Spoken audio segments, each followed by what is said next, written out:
Bismillahirrahmanirrahim. Assalamualaikum warahmatullahi wabarakatuh. Alhamdulillahi rabbil alamin. Wassalatu wassalamu ala rasulillahil karim Nabiyyina Muhammadin wa ala alihi wa sahbihi wa dhurriyyatihi wa ummatihi ila yaumiddin wa ba'du. Faya ibadallah, usi nafsi wa iyyakum bitaqwallahi faqad fazal muttaqun fala tamutunna illa wa antum muslimun. Faqala ta'ala ya ayyuhalladzina amanu taqullaha haqqa tuqatih wa la tamutunna illa wa antum muslimun. Saudara-saudariku, berjumpa kembali dalam kajian Aqsa Al-Quran Sunnah Solution. Bermohon kepada Allah Subhanahu wa Ta'ala, semoga di awal jumpa kita ini telah memasuki hari ke-6 di bulan Rabiul Awal 1442 Hijrah. Semoga senantiasa kita diberkahi oleh Allah Subhanahu wa Ta'ala, dalam arti diberikan penambahan nilai-nilai kebaikan dalam seluruh aktivitas kita. Al-barakah ziyadatul khair, keberkahan itu bertambahnya nilai-nilai kebaikan. Semoga pandangan kita senantiasa bertambah pada yang baik, pendengaran kita senantiasa mendengar pada segala yang baik, lisan kita bertutur pada segala yang baik, demikian seluruh anggota tubuh kita, sehingga kita berpulang kepada Allah dalam keadaan yang terbaik. Pun demikian kita mendoakan saudara-saudari kita yang belum beriman, berislam sampai dengan di malam Jumat ini, semoga Allah berkenan menguatkan jiwa-jiwa saudara-saudari kita untuk bersyahadat sebelum wafat kembali kepada Allah Subhanahu wa Ta'ala. Baik saudara-saudariku, kita akan coba lanjutkan kajian kita masih di surah Al-Baqarah dari pendalaman ayat 8 sampai dengan ayat ke-20 pada golongan ketiga dari kalangan manusia. Penting untuk selalu diingatkan, untuk menegaskan dalam setiap jumpa kita bahwa umumnya manusia dibagi pada 3 golongan oleh Al-Quran dalam konteks kehidupan sosialnya. Pertama, golongan terbaik, seperti sering saya ingatkan di setiap pertemuan, untuk menguji dan melihat bagaimana perkembangan kita dari awal kajian hingga sejauh ini. Apakah masuk dalam golongan yang pertama ini, dan tentunya bagaimana kita mengupgrade keadaan kita, baik dalam konteks takwa, pengertiannya meningkat iman, alladzina yu'minuna bil ghaib, kemudian latihannya dengan meningkatkan amal saleh kita, ya wa yuqimunas shalah, dilihat salatnya sampai dengan detik ini, fardunya, tingkat jamaahnya, kemudian sunnahnya, berapa banyak konsistensinya, wa mimma razaqnahum yunfiqun, kemudian amalan harta bendanya, alladzina yu'minuna bima unzila ilaik, bagaimana interaksi dengan Al-Qur'an, bacaannya, pemahamannya. Jangan-jangan selama ini pun ya hidup kita menunaikan sholat, banyak baca Al-Quran, tapi tidak mengerti apa yang kita baca, belum banyak yang kita amalkan. Sampai puncaknya kita mencoba untuk menghafalkan sehingga punya bekal pulang, dan mudah kemudian menggunakan itu sebagai petunjuk dan pedoman kehidupan kita. Ini golongan yang dijamin oleh Allah yang punya orientasi akhirat, wabil akhirati hum yuqinun. Ya, termasuk ini amanah Al-Imam Asy-Syafi'i sebelum beliau wafat. Ia beliau mengamanahkan pada sekian muridnya untuk senantiasa mengingat kehidupan akhirat sehingga tidak terperdaya dengan fatamorgana kehidupan dunia. Orang-orang inilah yang disebut oleh Allah dengan golongan yang mendapatkan petunjuk dan cenderung dekat pada kebahagiaan hidup. Ulaika ala hudan mir rabbihim wa ulaika humul muflihun. Kemudian golongan kedua, ini kita selalu doakan supaya golongan ini pun memiliki kesadaran dan mau kembali kepada nilai keimanan yang benar sehingga dekat dengan Allah Subhanahu wa Ta'ala, adalah golongan yang langsung kontra dengan golongan pertama, yaitu golongan kufur, kafir. Ya, innal ladzina kafaru sawa'un 'alaihim a'anzartahum am lam tunzirhum la yu'minun. Sungguh di antara sekian golongan manusia itu ada yang keras pengingkarannya terhadap Allah Subhanahu wa Ta'ala, bahkan memutus hubungannya dengan Allah. Ya, sehingga engkau ingatkan dia, engkau tidak ingatkan, mereka sulit sekali untuk yakin.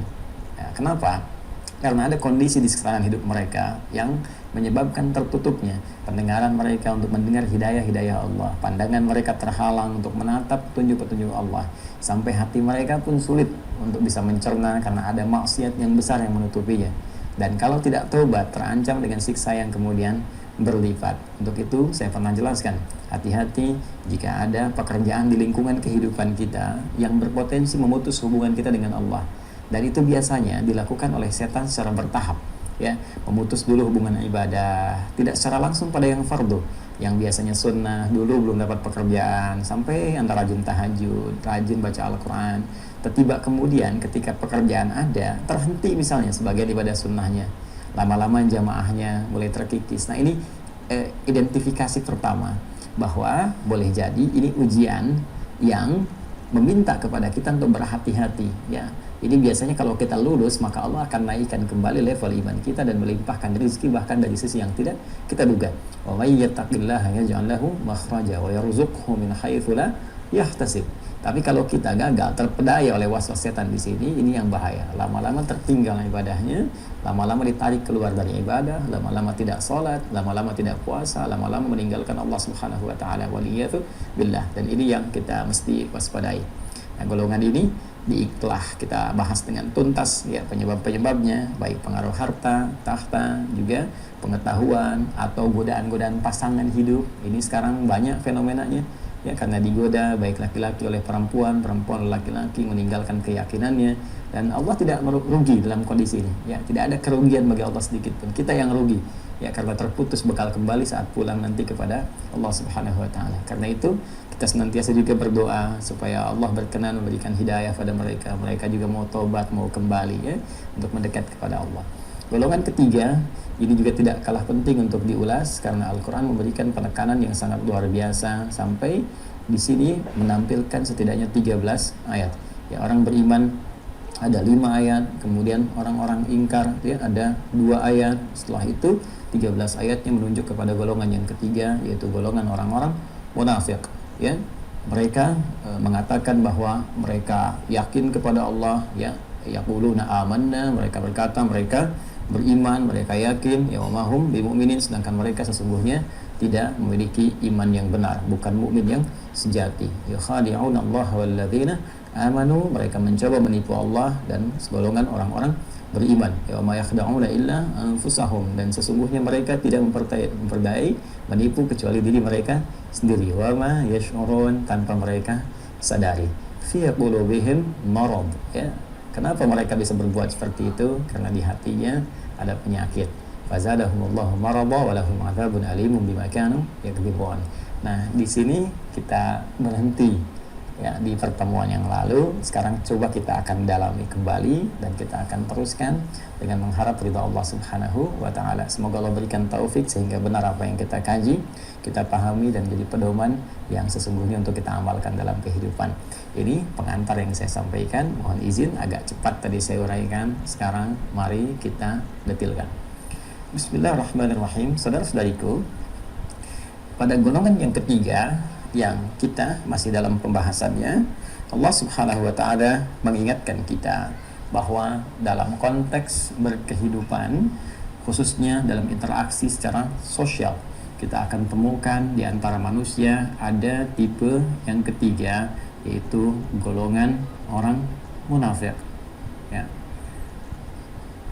Kita telah uraikan di ayat ke-8, Allah ingatkan wa minan nasi may yaqul, dan di antara sekian manusia dalam interaksi sosialmu, ketika engkau berinteraksi dengan mereka, may yaqulu, ada orang yang bahkan menyatakan kepadamu, ada orang yang mendeklarasikan amanna, kami adalah orang yang beriman.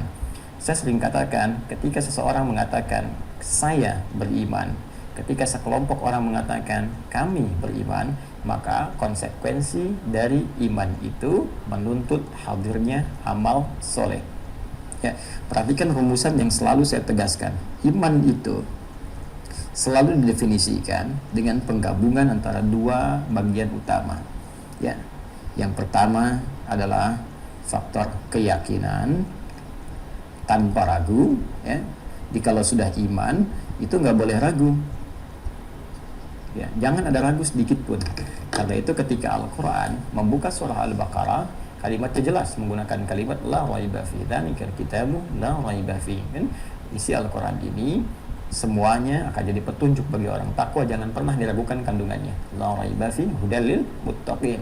Kemudian bagaimana menghadirkan keyakinan itu sehingga tidak ragu bagi orang takwa, dan Al-Quran isi menjadi petunjuk alladzina yu'minuna bil ghaib ya, yaitu Syarat kita mendapatkan petunjuk dari Al-Quran, syarat mendapatkan manfaat, syarat meningkatkan takwa, maka tuntutan pertama alladzina yu'minun, orang yang selalu yakin tanpa ragu. Jadi iman menuntut keyakinan yang paripurna 100%. Ya, jangan kurangi sedikit pun. Jangan pernah ada keraguan. Jadi kalau Allah sudah firmankan, kerjakan. Ya, kalau Allah sudah firmankan, yakini, jauhi keraguan walaupun cuma 0,000 sekian persen. Yakin tanpa ragu. Nah, keyakinan tanpa ragu ini akan ditunjukkan lewat pembuktian. Pembuktiannya itu yang disebut dengan amal. Jadi, ketika seseorang berkata, saya beriman, maka dia telah mengungkapkan keyakinan dari dalam dirinya tanpa ragu yang menuntut pembuktian. Pembuktiannya inilah yang akan dibuktikan, diwujudkan lewat amalan. Karena itu, ketika seseorang berkata, saya beriman, maka pernyataan itu tidak akan didiamkan oleh Allah, tapi akan diuji dengan perintah, ya, ataupun larangan, yang keduanya ini sesungguhnya ya ingin membuktikan atau menguji bagaimana keseriusan iman seseorang yang mengatakan itu sehingga bisa berwujud sebuah amalan. Perintah itu kan teman-teman sekalian, ya, wujudnya berupa amal. Ketika Allah berkata, dirikan sholat, itu kan perintah. Wa aqimus sholah, tunaikan sholat, itu perintah.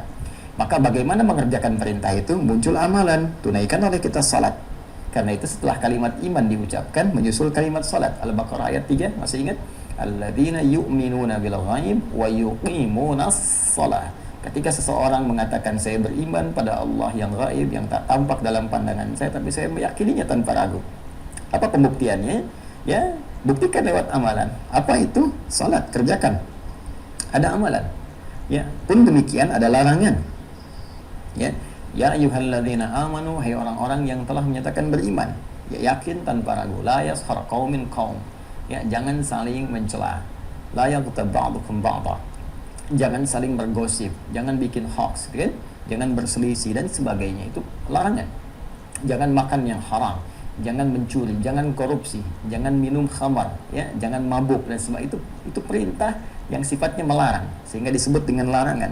Ya, maka dibuktikan lewat tindakan kita disebut dengan amalan. Amal ini yang menunjukkan kebenaran iman seseorang, tasdiq. Ya, jadi ditetapkan dengan diucapkan dengan lisan, ya, kemudian ditetapkan oleh hati dan dibuktikan lewat seluruh tindakan kita, perilaku kita, perbuatan kita. Nah, persoalan orang munafik itu dia berkata dengan lisannya. Ini lisannya berkata, saya beriman, saya yakin kok tanpa ragu. Cuma persoalannya keyakinan ini ternyata bertolak belakang dengan perbuatannya. Ini yang membedakan orang munafik dengan orang kafir. Orang yang ingkar, orang yang menutup diri. Orang yang menutup diri sudah keduanya tidak ada. Yakin tidak ada karena memang ragu, ya, karena memang menolak, bukan hanya ragu, menolak kan, menutup artinya ya menutup hubungan, tidak ada ketersambungan, memutus, ya, sehingga disebut dengan kafar, ya, ditutup. Baik, karena dia menutup, dia tidak yakin, karena tidak yakin, ya wajar tidak ada amalan. Makanya orang-orang yang kafir misalnya, dia tidak sholat, dia tidak berzakat, dia tidak puasa, karena memang tidak punya keyakinan, ya, karena itu ketidakadaan keyakinannya tidak menuntut amal. Orang munafik berbeda. Dia berkata, wa minan nasi wa yaqulu amanna. Dia berkata, saya beriman. Perkataannya ini memberikan kesan bahwa ia punya keyakinan tanpa ragu. Maka dituntut kemudian untuk membuktikan lewat amalan. Amalnya mana? Nah, disinilah persoalannya terjadi karena ada kontradiktif antara keyakinan dengan amalan yang dibangun. Tak sama antara amal dengan keyakinan yang dibangun. Dan celakanya, ini yang paling berbahaya, ya, mereka menunjukkan seperti beramal. Ini persoalannya. Ya, seperti beramal. Ya, karena kalau orang beriman, benar imannya, beramal ya amal. Orang munafik tidak. Ya, yang paling berbahaya, jangankan di amalnya, di sininya pun, di keyakinannya pun, di sini ada persoalan. Ya, ada problem, ada penyakit. Saya pernah terangkan di pertemuan lalu, masih ingat? Ya, yakin itu masalah hati. Ya, masalah jiwa. Segala yang terkait dengan keyakinan itu terkait dengan persoalan hati. Ya, tempatnya bukan di pikiran. Pikiran mencerna, pikiran mengolah, hati merasakan, meyakini. Tempatnya di hati. Kita pernah sampaikan di dalam diksi Al-Quran yang dimaksud dengan hati ya secara spiritual, bukan hati dalam konteks fisikal. Ya, kabad ya, dalam bahasa Arab seperti pernah saya terangkan di pertemuan lalu. Di sini disebut dengan qalbun. Ya, qalbun. Jamaknya disebut dengan qulub. Nah, persoalan, problem, penyakit yang menyertai hati bukan menyertai fisik. Itu yang disebut dengan marad. Ya, nanti kita kuatkan juga dengan bacaan pada referensi tafsir yang kita coba akan kaji. Disebut dengan marad. Karena itu di ayat 10-nya Allah menegaskan fi qulubihim marad. Orang munafik ini bahayanya belum beramal saja keyakinannya sudah bermasalah. Ya, karena memiliki persoalan-persoalan penyakit di dalamnya dan bukan penyakit fisik. Penyakit-penyakit yang bahkan meragukan apa yang mereka yakini sehingga tidak sempurna dalam beramal. Ini yang paling bahaya karena seperti kamuflase, terlihat seperti orang sholat, hanya ada penyakit dari dasar penunaian sholatnya sehingga menjadikan sholatnya tidak benar, salah orientasi. Ya, seperti orang sholat tapi ternyata merencanakan sesuatu yang tidak baik. Seperti orang yang mau baca Al-Quran tapi ternyata arahnya bukan ke sana, ada sesuatu yang disembunyikan. Seperti orang kelihatan mau ta'lim tapi ternyata bukan itu tujuannya, ada hal lain ya siapkan.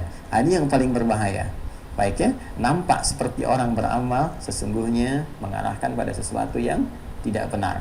Nah, ini lebih berbahaya dibandingkan dengan orang kufur. Karena orang kufur jelas kelihatannya, ini hitam, ini putih, kita bisa bedakan, yang ini putih, ini hitam. Tapi ketika dicampurkan di dalamnya persoalan, ini bahaya. Saya ilustrasikan misalnya, Anda bisa bedakan susu dengan kopi. Ya, sekarang susu seperti ini, aromanya ada, tercium baik, warnanya misalnya putih, jelas. Kopi secara umum warnanya hitam. Saya katakan, coba mana kopi? Anda tunjukkan ini kopi. Mana susu? Ini susu. Anda bisa bedakan, ini susu, ini kopi. Jelas. Tapi ketika Anda diberikan satu susu warnanya putih, di dalamnya diberikan racun misalnya. Racun yang sangat berbahaya. Ya, racun yang taruhlah tidak terlihat langsung. Arsenik misalnya tiba-tiba dioleskan, tiba-tiba diberikan di situ, tak nampak, baunya tak terasa. Itu seperti kelihatan susu tapi di dalamnya ada racunnya. Kita bisa membedakan antara susu dengan kopi secara langsung, namun sulit membedakan susu yang teracuni, kopi yang teracuni. Seperti itulah bahayanya orang munafik, sehingga penting untuk diselamatkan. Ya, sehingga tidak larut dalam perbuatan itu. Ini clue-nya, ini indahnya Islam. Jadi Islam itu memberikan solusi, bukan memberikan vonis.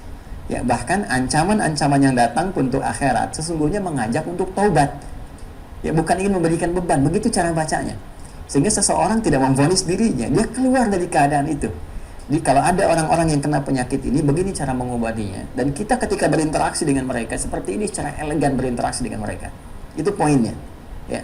Karena itu, teman-teman sekalian, di antara keindahan Islam, kemudian Al-Quran memberikan satu pernyataan yang sangat tegas, deskripsi yang sangat jelas dengan mengatakan, orang munafik bahayanya adalah, ya jangankan sampai ke fase amalnya, tapi dalam keadaan keyakinannya pun di hati mereka ada problem yang harus diselesaikan. Yang disebut dengan marad. Coba kita lihat dulu bagaimana para ulama kita memberikan penjelasan. Ya, seperti yang pernah kita sampaikan di pertemuan lalu, kita belum bacakan kitabnya. Sekarang coba kita akan cek keterangannya. Ya. Bismillahirrahmanirrahim. Wa qala Abdurrahman bin Zaid bin Aslam, ya. Dan Abdurrahman bin Zaid bin Aslam kemudian menyampaikan fi qulubihim marad. Ini yang saya baca tafsir Ibnu Katsir, kita masih tafsir Ibnu Katsir. Ya, nanti kalau sebagian kita telah uraikan, kita coba ambil kitab tafsir yang lain sehingga nanti kita bisa melihat perbandingan-perbandingan dan kelengkapan-kelengkapan dari pernyataan para ulama yang tersambung sanadnya kepada Rasulullah SAW. Beliau berkata, "Hadza maradun fid din wa laysa maradun fil ajsad." Yang dimaksud marad di sini adalah marad dalam konteks ad-din, dalam konteks definisi agama, dalam konteks syariat, ya, yang diterangkan oleh agama, bukan terkait dengan penyakit fisik.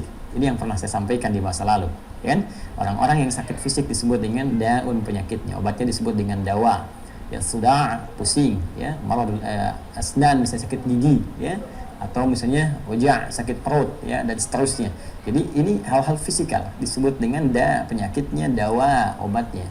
Tapi kalau kita ingin menunjuk pada diksi Al-Quran terkait dengan sakit dalam konteks pengertian syariat, Ya, dalam hal ini adalah penyakit yang menyemai di dalam hati, di dalam jiwa. Maka di sini disebutkan hadza maradun fid din, yang dimaksudkan di sini penyakit dalam konteks keagamaan. Ya, apa artinya? Didefinisikan oleh syariat yang menyertai hati. Seperti apa? Riya misalnya. Ya, seperti apa? Sum'ah. Riya itu pengen kelihatan orang. Ya, jadi kalau pengen kelihatan Allah disebut ihsan namanya, ihsan. Hadis Muslim nomor hadis yang ke-8. Ketika Nabi SAW ditanya oleh malaikat Jibril alaihissalam, beliau berjawab, ya, ditanya oleh malaikat Jibril, mal ihsan, apa itu ihsan? Kata beliau, an ta'budallaha ka'annaka tarah, fa in lam takun tarahu fa innahu yarak. Engkau menjadikan aktivitasmu, ya, ibadahmu hanya karena Allah saja. Ya, hanya karena Allah, merasa dilihat oleh Allah sekalipun engkau tak mampu melihatnya. Ya, merasa dilihat oleh Allah sekalipun kau tak mampu melihatnya. Jadi ketika kita sedang sholat, rasakan Allah menatap, mengawasi kita. Ketika baca Al-Quran, rasakan Allah langsung mendengar apa yang kita bacakan, mengawasi kita. Bahkan saya sering katakan, ketika beraktivitas pun Anda diminta untuk berbuat maksiat pun, rasakan Allah mengawasi. Ya, sehingga dengan perasaan itu Allah sering mengatakan, ya basirum bima ya'malun. Allahu bima ta'maluna basir. Allah dengan semua yang kau kerjakan itu Maha mengawasi. Allah mengawasi apa yang mereka kerjakan, apa yang kalian lakukan. Jadi kalau kita menghadirkan suasana itu, demi Allah saya katakan, itu cara cepat untuk terbebas dari maksiat. Ada yang mau nyogok, kita merasa Allah melihat, apa enggak malu ini menerima sogokan dilihat Allah? Ya, Anda dilihat manusia aja malu, masa dilihat Allah enggak malu? Berzina kan sembunyi-sembunyi itu orang karena takut ketahuan manusia. Apa enggak merasa Anda ditatap oleh Allah? Ya. Ada yang korupsi, ada yang mencuri, ada yang menipu dan sebagainya. Jadi kalau kita menghadirkan suasana ihsan dalam hidup kita, maka insya Allah terjaga dari perbuatan maksiat dan selalu berada pada track yang benar.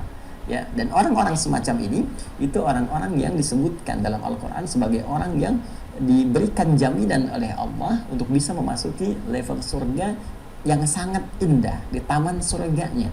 Ya, kebiasaannya mereka berbuat ihsan di muka bumi. Itu ada di Quran surah ke-51 ya, ayat 15 sampai 16 itu, ya innal muttaqina fi jannati wa uyun. Ada sebagian orang takwa nanti yang tinggalnya di taman surga. Akhirina ma atahum rabbuhum. Mereka mendapati apa yang dijanjikan oleh Rabbnya. Allah anugerahkan kenikmatan besar, ya, kenikmatan yang sangat luar biasa. Terbukti janjinya. Ya, siapa mereka itu? Innahum kanu qabla dzalika muhsinin. Mereka saat di dunia itu banyak beramal dengan sifat ihsan. Jadi ihsan adalah upaya beramal serasa ditatap oleh Allah, diperhatikan, diawasi. Lawannya disebut riya, ingin kelihatan manusia. Ingin kelihatan Khalik disebut ihsan, orangnya muhsin, ingin kelihatan manusia disebut dengan riya. Jelasnya, ingin terdengar ya oleh manusia disebut dengan sum'ah. Ini penyakit-penyakit hati. Ya, hakad, hasad, ya. Wa min syarri hasidin idza hasad. Hasad penyakit hati. Ya, bukan akal tempatnya, tapi di hati. Iri hati. Makanya disebut iri hati. Belum pernah dengar kan? Iri akal. Ya, ada iri hati, ya. Baik, karena tempatnya di mana? Di jiwa. Nah, ini persoalan-persoalan orang munafik itu banyak penyakitnya itu, ya, yang melekat pada jiwa mereka, pada hati mereka. Di situ ada iri hati seperti Abdullah bin Ubay bin Salul yang pernah saya sampaikan, ya, Rasul Munafiqin, Abul Munafiqin, bapaknya orang-orang munafik yang sifat nifak itu di Madinah muncul, ya, pionirnya Abdullah bin Ubay bin Salul karena iri hati terhadap keadaan Nabi SAW. Dari sini muncul berkembang penyakit lain, penyakit riya, pengen kelihatan oleh Nabi sholat padahal di hatinya ada penyakit. Setelah itu kemudian berusaha untuk memprovokasi, ya, ada agitasi, ada provokasi. Ya, sekarang ada propaganda, ini bisa berbeda. Agitasi baru mengajak, ya, provokasi ngajak sambil ngarahkan, ya. Propaganda sudah merubah pemikiran seseorang. Nah, ini tiga-tiganya sudah terjadi di masa Nabi SAW, dipelopori oleh Abdullah bin Ubay bin Salul. Nah, ini berbahaya. Jadi kembali teman-teman sekalian, ini yang disebutkan oleh di antaranya Abdurrahman ibn Zaid ibn Aslam rahimahullah. Kemudian wahumul munafiqun wal marad asyak alladhi dakhalahum fil Islam fazadahumullahu marada. Ya, jadi ini yang menimpa orang-orang munafik, yaitu melekatnya penyakit-penyakit di jiwa mereka.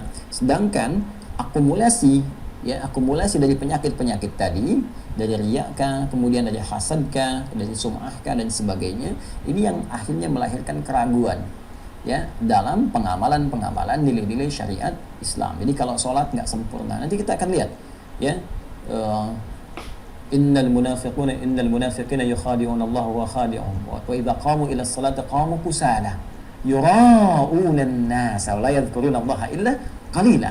Jadi bahkan disifati oleh Allah Subhanahu wa taala secara langsung, teman-teman sekalian.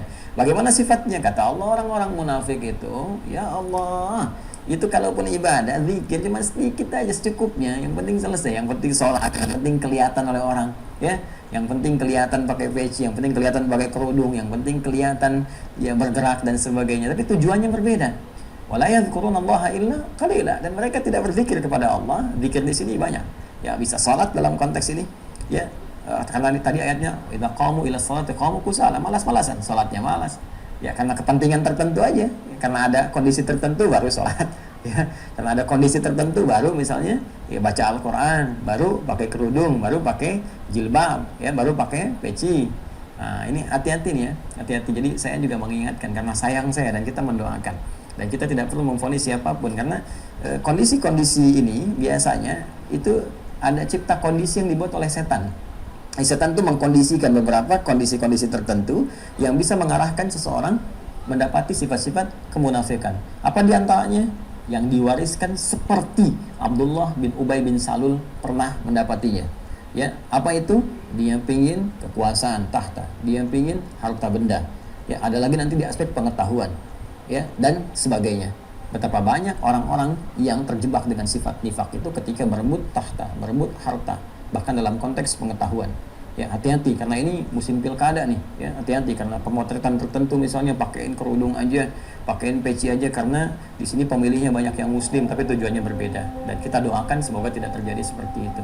Teman-teman sekalian, azan telah berkumandang di waktu Indonesia bagian Bekasi, WIB dari sini. Karena itu kita jeda sejenak untuk menunaikan sholat Isya berjamaah. Lantas kita kemudian lanjutkan dengan izin Allah Subhanahu wa taala.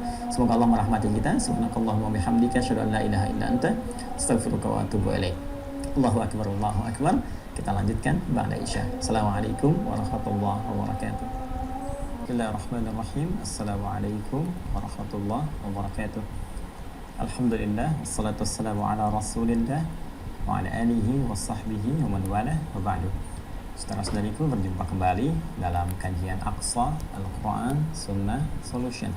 Kita telah menunaikan salat Isya berjamaah. Semoga salat yang telah ditunaikan berkenan diterima oleh Allah Subhanahu wa taala.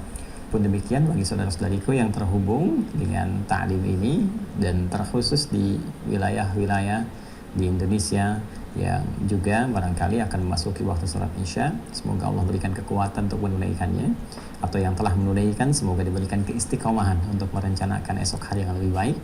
Dan bagi saudara-saudariku yang terhubung di luar Indonesia, tercatat ada beberapa negara terhubung dengan kita, dari Arab Saudi, dari Mekah, Uni Emirat Arab, dari Taiwan, dari Hong Kong, dari Malaysia, tetangga kita, dan dari beberapa negara yang lain. Semoga bila telah memasuki waktu salat disiapkan diri dengan baik, diniatkan karena Allah, semoga diberikan kenikmatan khusyuk dalam menunaikan salat. Kita lanjutkan kembali masih dalam kajian surah Al-Baqarah tentang golongan ketiga, orang-orang munafik. Kita telah bacakan tadi dari sebagian pendapat para ulama tentang persoalan utama dari kalangan orang munafik yang memiliki penyakit nifak, yaitu terdapat penyakit dalam hati atau jiwa-jiwa mereka. Penyakit ini spesifik disebutkan oleh Allah di ayat ke-10 di surah Al-Baqarah dengan redaksi yang sangat tegas, fi qulubihim marad. Dalam jiwa-jiwa mereka terdapat penyakit. Tadi telah kita bacakan bahwa yang dimaksud dengan marad yaitu marad fid din wa laysa fil ajsad. Yang dimaksud dengan marad di sini adalah penyakit yang menyertai hati dan jiwa mereka, bukan dalam konteks penyakit-penyakit fisikal. Nah, ini ada yang menarik, kita akan coba lanjutkan dulu. Apa perbedaan orang beriman? Ya, kondisi hatinya bagaimana dengan orang munafik, dan kondisi hatinya seperti apa? Nah, ini ada pernyataan yang sangat menarik mengutip apa yang difirmankan oleh Allah Subhanahu wa taala. Di sini tidak disebutkan langsung referensi surah dan ayatnya, tapi kita bacakan terlebih dahulu, kita akan temukan insyaallah. Baik. Kemudian alladzi dakhalahum fil Islam fazadahumullahu maradha qala zadahum rijsa. Ya. Jadi orang-orang munafik ini jika mereka tidak bertobat karena ada akumulasi penyakit di jiwa mereka. Tadi ada riyanya, tadi saya contohkan riya itu dalam kasus ketika mereka sholat, yura'unan nasa wa la yadhkurunallaha illa qalila. Mereka itu kalaupun sholat, mereka mencoba untuk menunaikannya dengan malas-malasan dan ria, hanya karena motivasinya pengen kelihatan orang saja, karena motif tertentu. Ya, itu yang tadi diutarakan di Quran surah keempat An-Nisa dari ayat 142 itu ke bawahnya. Ya, innal munafiqina yukhadi'una Allah wa huwa khadi'uhum. Ini tafsir yang sangat jelas dari Al-Baqarah ayat ke-9. Yukhadi'una Allah walladzina amanu wa ma yakhda'una illa anfusahum wa ma yash'urun. Innal munafiqina. Siapa mereka yang tadi mencoba menipu Allah dan orang-orang beriman itu? Innal munafiqin. Ya, sungguhnya mereka adalah orang-orang munafik. Yukhadi'una Allah ya wa huwa khadi'uhum. Mereka mencoba mengelabui Allah tanpa sadar mereka yang terkelabui. Ya, kemudian mereka mencoba menunaikan salat untuk menunjukkan mereka beriman. Wa idza qamu ila sholati qamu kusala, tapi malas-malasan karena niatnya beda. Apa yang ada dalam jiwa mereka? Yurawunan nas, mereka hanya ingin dilihat oleh manusia saja. Kalau ini tidak diobati, maka nanti akan terjadi komplikasi, penyakit-penyakit nifaq ke dalam jiwa muncul tuh. Ya, kalau sudah ria muncul hasad, ya, muncul hikad, muncul sum'ah, muncul macam-macam. Kalau sudah terakumulasi dalam jiwanya, maka bertambahlah kemudian nilai-nilai keburukannya, ya, penyakit-penyakit buruknya. Itu yang disebut dengan rijsun. Ya, kita bacakan di sini teman-teman sekalian. Ini waqara, dan kemudian beliau membacakan itu firman Allah Subhanahu wa taala. Ini surah At-Taubah, ya, surah ke-9 dari ayat 124 pertengahannya sampai dengan ayat 125. Yang ada tafsirnya di sini tidak langsung disebutkan, referensinya kita turunkan. Bismillahirrahmanirrahim. Fa ammal ladzina amanu fazadathum imana wa hum yastabshirun. Adapun orang-orang yang beriman itu, jika turun satu surah kepada mereka, bahkan satu ayat, kan? Bahkan keterangan dalam Al-Quran, keterangan dalam hadis-hadis Rasulullah SAW, orang yang imannya benar, imannya sejati, itu bertambah keimanan mereka. Ya, bahkan tegas di Quran surah ke-8 misalnya, Al-Anfal di ayat yang kedua. Allah menegaskan, innamal mu'minuna alladzina idza dzukirallahu wajilat qulubuhum wa idza tuliyat 'alaihim ayatuhu zadathum imana. Ya, wa 'ala rabbihim yatawakkalun. Innama itu menggunakan adatul hasri. Ya, huruf pembatas yang membatasi hukum pada golongan tertentu saja. Ini spesial, ya, innama ini. Jadi kalau sudah ada innama, maka kalimat yang akan disampaikan, informasi yang akan dijelaskan setelahnya ini bersifat spesifik, khusus, terbatas, ya. Saya seringkali menggunakan contoh yang sangat terang, misalnya di Quran surah ke-9 At-Taubah, ya, di ayat ke-60 itu. Kita sering katakan bahwa para mustahik zakat yang berhak menerima zakat itu hanya ada 8 golongan. Hanya ada 8 golongan dan tidak diperkenankan di luar 8 golongan itu. Ya, siapa golongan yang 8 itu? Ya, maka disebutkan di At-Taubah ayat ke-60. Innamas shadaqat, sungguh zakat itu yang punya nilai-nilai kebaikan dan membuktikan kebenaran iman seseorang hanya boleh dikeluarkan, ya, pada golongan berikut: lil fuqara, bagi orang-orang fakir, wal masakin, orang-orang miskin, ya, wal amilina 'alaiha, dan orang-orang yang fokus kemudian merawat atau mengelola zakat, ya, yang fokus mengelola zakat saja sehingga dia tidak bisa mengerjakan pekerjaan lain. Ya, jadi fokus ke situ saja, maka berhak mendapatkan bagian dari zakat itu, ya, untuk penghidupan dirinya. Wal mu'allafati qulubuhum, dan orang yang hatinya terlembutkan untuk cenderung kepada Islam.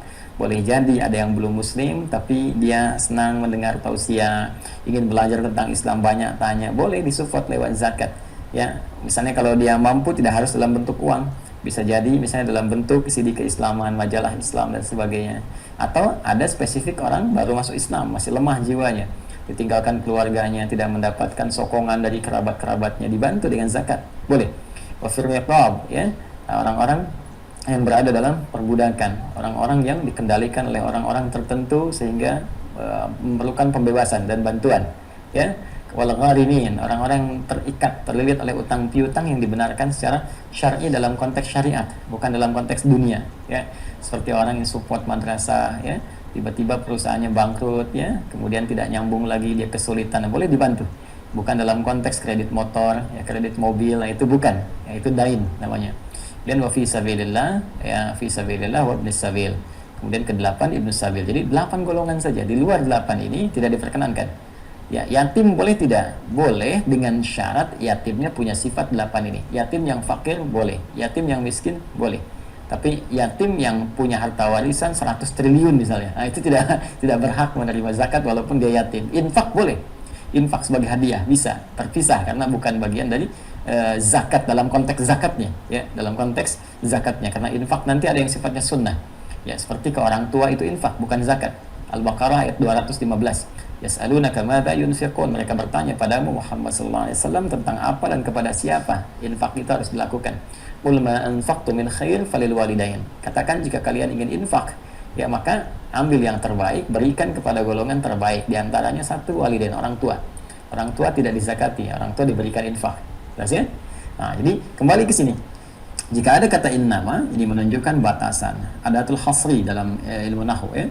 Adat al-khasr. Nah, insan beriman itu oleh Al-Quran, keimanan sejatinya diungkap dengan menggunakan kata innama. Di Quran surah ke-8 tadi saya sebutkan, ayat kedua, innamal mu'minuna, ya, innamal mu'minuna, sungguh ciri orang beriman sejati itu hanyalah sebagai berikut. Jadi kalau kita ingin mengecek keimanan kita masih real tidak, masih baik tidak, maka di antara cirinya ini yang paling pokok. Idza dzukirallahu wajilat qulubuhum. Jika disebutkan nama Allah, idza dzukirallahu, idza dzukirallahu, idza dzukirallahu. Saya hapus dulu ini. Idza dzukirallahu. Ciri pertama, ini yang paling dasar, yang paling standar, yang paling pokok. Jadi kalau yang pokok ini hilang, persoalan serius. Ya, persoalan serius. Idza dzukirallahu, jika disebutkan nama Allah, wajilat qulubuhum, ada getaran, ya, dalam jiwanya. Ada semacam sensasi tersendiri, ada pancaran gelombang, ada satu efek kejut dalam jiwa yang mengingatkan Allah. Gitu kan? Baik. Nah, ini menarik nih, ya. Apa yang menjadi menarik? Karena Allah dengan pernyataan ini kemudian memberikan pembuktian dengan mengetes kepada kita untuk mengukur apakah nilai keimanan itu masih bersemayam dalam jiwa atau tidak. Maka dalam sehari, setiap pergantian waktu yang kita alami selama 24 jam, disebutkanlah nama Allah, ya, diperdengarkan kepada telinga kita, ke pendengaran kita, untuk bisa mengecek apakah masih ada pancaran gelombang keimanan dari jiwa itu, adakah efek kejut yang mengingatkan itu. Maka setiap pergantian waktu dalam sehari, ya, dibagi menjadi 5 bagian. Ada subuh, ya, tibanya fajar, zuhur, ya kan, mulai terang benderang keadaannya, kemudian asar, mulai akan memasuki waktu terbenamnya matahari, maghrib, mulai terbenam matahari, hilang sama sekali isya, mulai gelap, sampai tumbuh subuh lagi. Setiap pergantian waktu ini, di 5 waktu, itu diperdengarkan kemudian nama Allah Subhanahu wa Ta'ala. Diperdengarkan ke pendengaran kita, ke telinga kita. Telinga dalam bahasa Arab disebut dengan udhun, jamaknya disebut dengan adzan. Adzan, ada yang menyebut adzan dengan nida, panggilan, ada yang mengaitkan dengan pendengaran. Tapi korelasinya, keduanya tersambung. Panggilan yang tersambung ke pendengaran kita, untuk bisa menguji apakah di jiwa kita masih ada keimanan pokok yang mengingatkan kita dengan Allah atau tidak. Karena itu, orang-orang beriman jika disebutkan nama Allah, Allahu Akbar, itu pasti akan ada sesuatu di jiwanya. Demi Allah saya katakan, orang yang beriman itu pasti, ya, ada getaran di jiwa, wajilat qulubuhum, langsung tuh Allah sudah ada. Ya, walaupun sholat seketika belum dia tunaikan, ya, semakin kuat imannya, nanti pancaran gelombang itu semakin tinggi, semakin menguat pancaran gelombangnya. Bahkan sebelum disebutkan namanya, sebelum dikumandangkan azannya, itu sudah ada getaran pada jiwanya yang mengingatkan ia nanti sebentar lagi azan. Itu bisa terjadi, ya, bisa terjadi. Ya, zuhurnya misalnya jam 11.45, itu jam 11 sudah lihat jam terus tuh, sebentar lagi azan, berapa menit lagi, bahkan kadang-kadang dia coba beli jam yang menunjuk waktu sholat misalnya untuk mengetahui.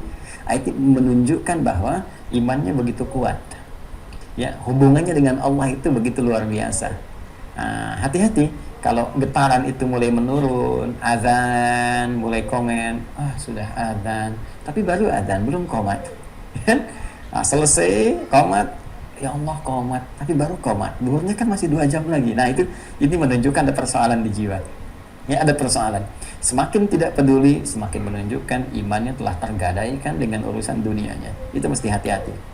Nah, kemudian kalau ini direspon dengan amalan, ya apa di antara amalannya? Amalannya bisa membaca Al-Quran, bisa sholat, bahkan bisa mendengar. Yang paling dahsyat, orang beriman itu dengan amalan tadi, itu ada perubahan pada karakteristiknya, pada jiwanya, pada peningkatan amalnya.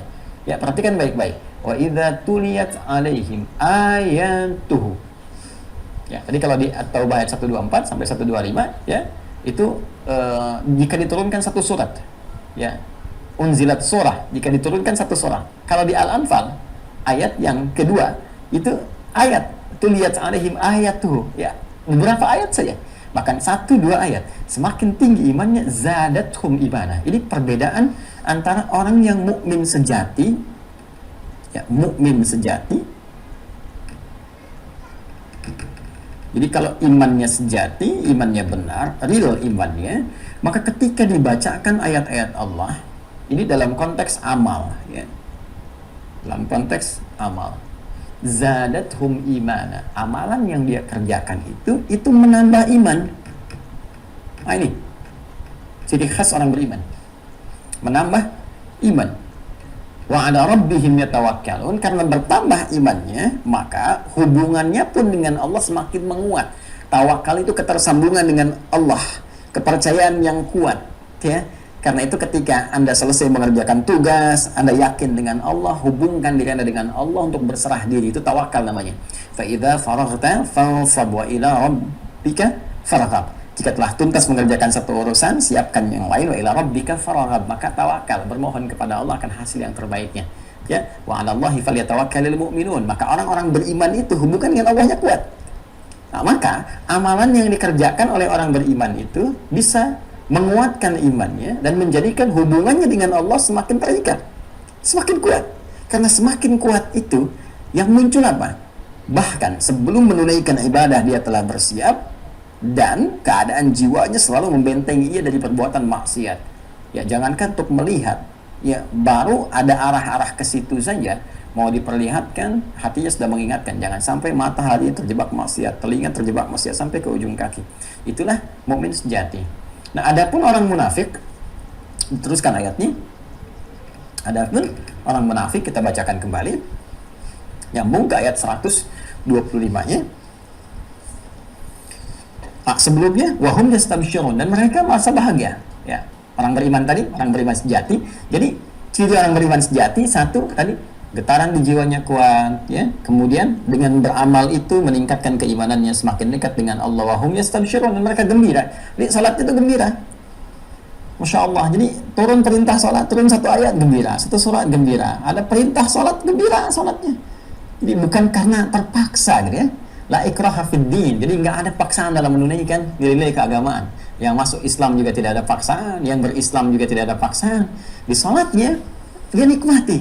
Salatnya nikmat, baca Qurannya nikmat, kan, puasanya nikmat, dan senang aja menjalani itu semua. Bahkan ada suasana ketika terkumpul halawatul iman, kenikmatan iman, maka ibadah-ibadah sunnah pun kalau tertinggal tuh gelisah, ada yang nggak enak, ada yang nggak komplit gitu. Nah, itu sesuatu yang sangat luar biasa. Wahum yastabsyirun. Wa ammal ladzina fi qulubihim marad fazadathum rijza. Nah, sedangkan, ya, fa ammal ladzina fi qulubihim marad, sedangkan orang-orang di hati mereka ada penyakit, fazadathum rijzan ila rijzihim. Ini persoalannya. Tadi saya katakan orang-orang yang di hati ada penyakit itu orang munafik, ya, fi qulubihim marad. Di Al-Baqarah ayat 10, fi qulubihim marad. Di At-Taubah ayat 125-nya, ya, disebutkan fa ammal ladzina fi qulubihim marad fazadathum rijsan, ya. Maka orang-orang yang munafik itu, yang di hati mereka ada penyakit, justru amal yang mereka kerjakan atau keterangan yang disampaikan oleh Al-Quran, apapun itu, ya, misalnya Al-Quran menerangkan tentang jilbab, Al-Quran menerangkan keutamaan tentang misalnya sholat, keutamaan zakat, keutamaan waris yang sesuai dengan syariat, itu jadi problem, ya, bertambah penyakitnya, bertambah keburukannya. Rijsun itu sesuatu yang kotor, yang buruk, rijsun, ya. Innamal khamru wal maisiru, ya, wal azlamu, sungguh khamar itu, ya, judi itu, saling mengundi itu, mabuk-mabukan itu, rijsun min amali syaitan, sesuatu yang kotor, yang buruk, ya, termasuk contoh langsung dari perbuatan setan. Fajtanibuhu, ya, maka jauhi itu semua. Jauhi supaya kalian mendapatkan rahmat Allah Subhanahu wa taala.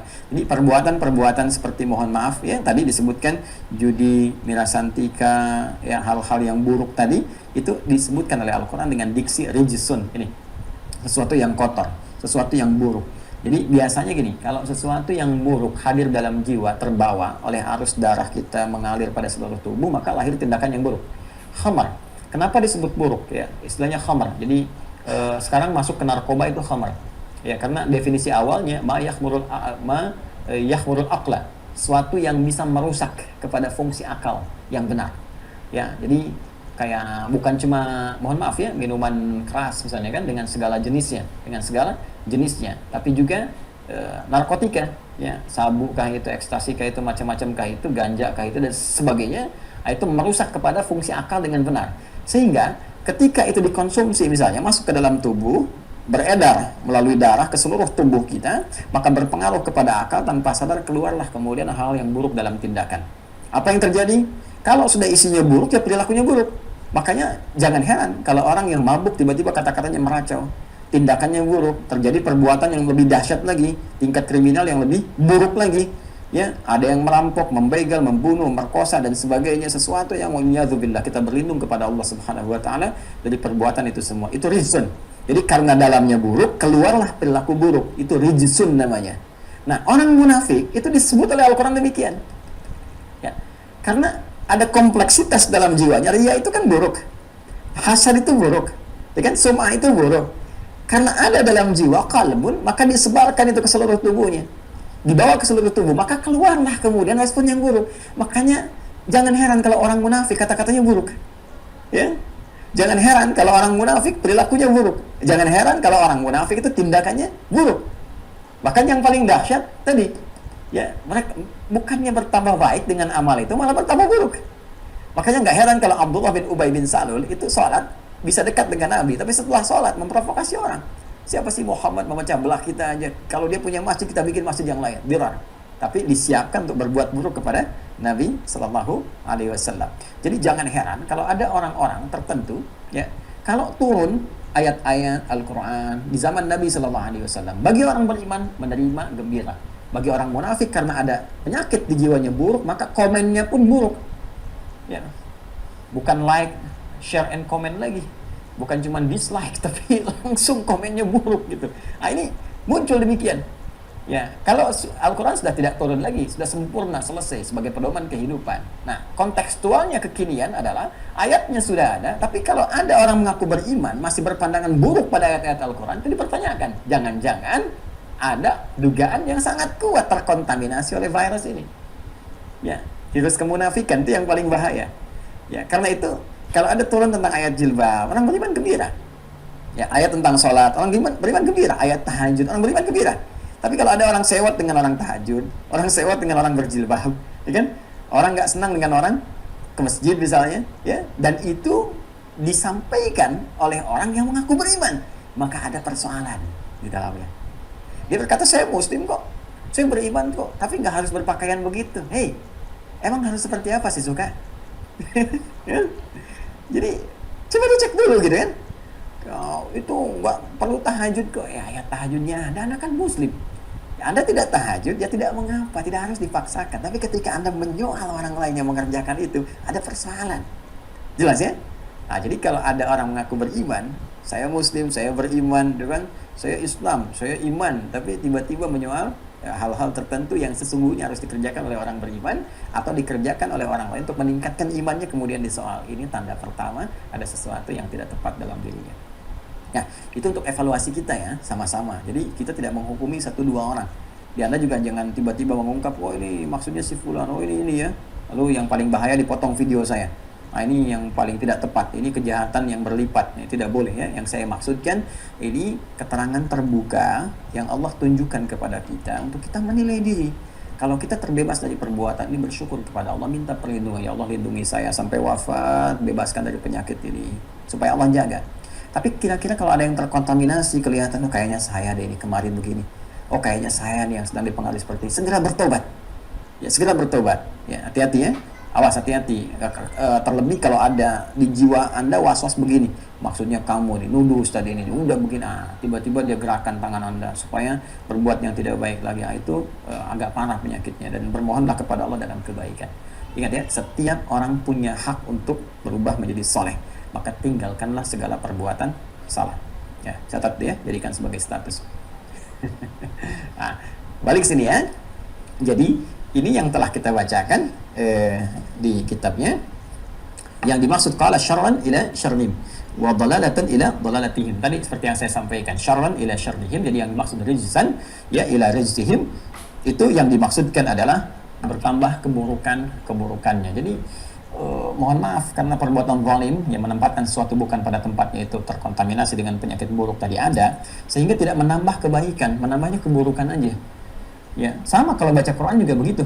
Wala yazidul zalimina illa khasara. Quran surah ke-17 ayat ke-82. Bagi orang-orang yang zalim, apalagi punya penyakit di hatinya, Quran enggak jadi obat, enggak jadi rahmat, tapi menghadirkan hanya kerugian-kerugian saja. Jadi kita cek dulu ya, kalau ada penyakit-penyakit itu enggak senang orang lain, misalnya ada nikmat yang baik enggak senang orang lain berubah baik, ya bukan karena ingin meniru. Kalau ingin meniru, ghibtah namanya, ghibtah.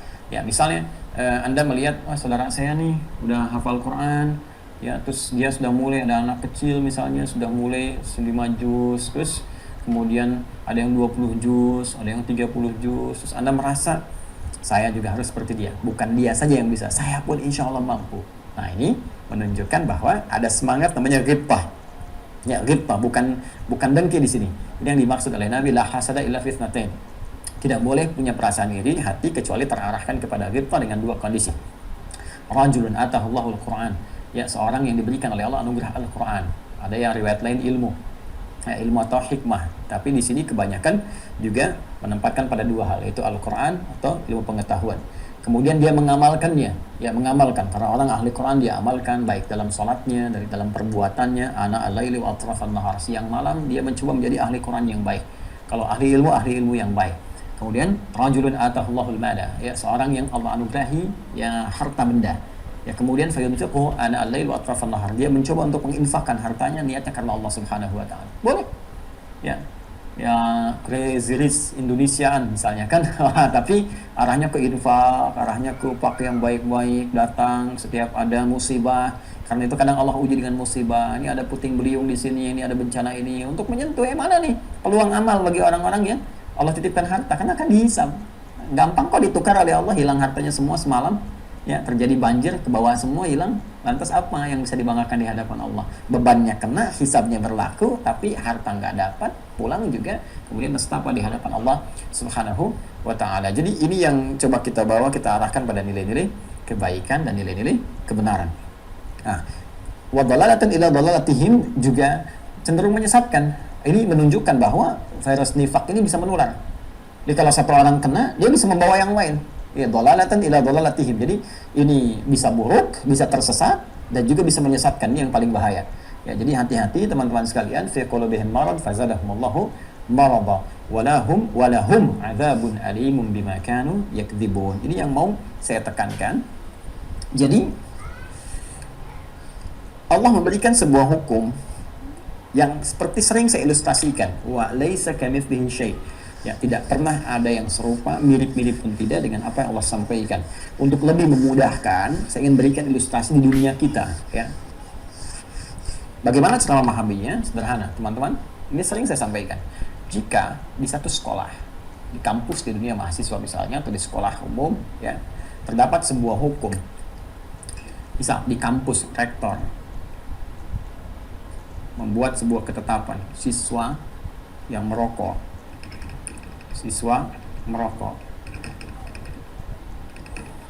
akan mendapat peringatan SP1.